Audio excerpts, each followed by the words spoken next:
Welcome back to the OSM channel. In today's video, I'd like to provide a visual demonstration as to what chainsaw kickback looks like.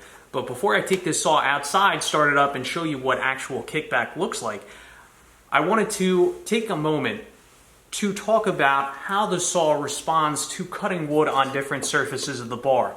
It's critically important that we understand how the saw behaves when we're cutting on different surfaces of the bar in order to understand why kickback happens and how to prevent it. So first, let's talk about how the saw responds when we cut on the top portion of the bar versus the bottom portion of the bar. Now, when you pull that trigger on that chainsaw and get that chain spinning, that chain starts spinning in a clockwise direction. Thus, if we were to lift up the saw and cut through a limb on the top portion of the bar, what's going to happen, the saw is going to want to push back towards us, and the chips from the limb we're cutting are going to spit forward.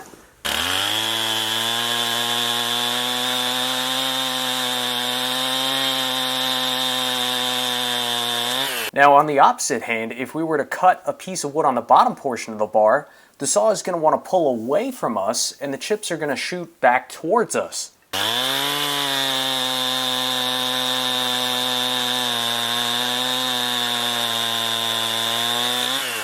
So now we have a basic understanding of how the saw responds when we're cutting on the top portion of the bar as well as the bottom portion of the bar. Now I know what you're saying, what about the tip? Giggity. Well, the tip does have some benefits when used properly. The only time I really use the tip of the chainsaw is when I'm doing a plunge cut, and I do have a dedicated video on this, but this is an advanced technique and this is not something that a beginning sawyer should be messing around with. So when you're first starting out with the saw, just avoid the tip entirely. But what we really need to focus on is this top upper corner of the bar, because this highlighted in red is the kickback zone, the danger zone. Now think about it. When you pull the trigger on your chainsaw, you rev that thing up, that chainsaw sprocket starts spinning at 8 to 14,000 RPMs. And what that means for the chain, well, that chain starts whipping. Although there isn't a lot of mass behind this chain, it does carry a significant amount of momentum. So you pull that trigger, the chain starts whipping around the bar. Remember how the saw responds when we cut on the top portion of the bar. The saw wants to push back towards us. Well, as we get to this danger zone, this area highlighted in red, the saw no longer wants to go directly back towards us. It wants to go up and back towards us.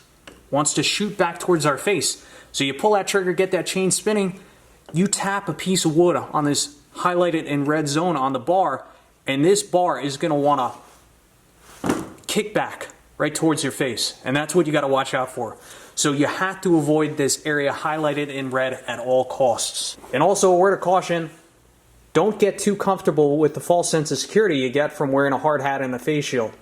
You get that chain spinning at full RPM and it kicks back in your face with a shield and a hard hat on. It may reduce some of the damage, but I assure you, that chain is ripping right through that hard hat and face shield. So finally, let's go outside and I'll do a demonstration as to what kickback looks like. Please don't attempt this at home.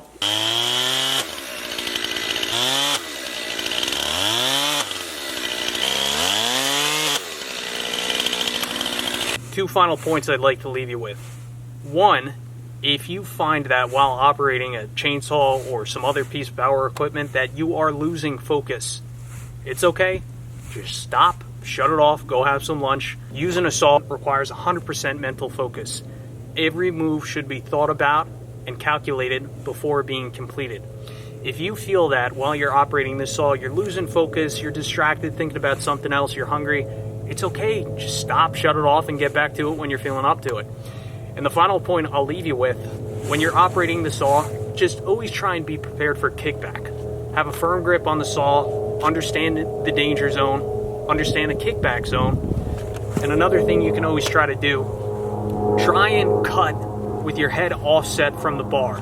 Like, if you have the bar in line with your head and kickback were to occur, where do you think it's coming? As where if you have the saw slightly offset, if you feel that kickback is coming, at least you can kind of deflect it away from your head.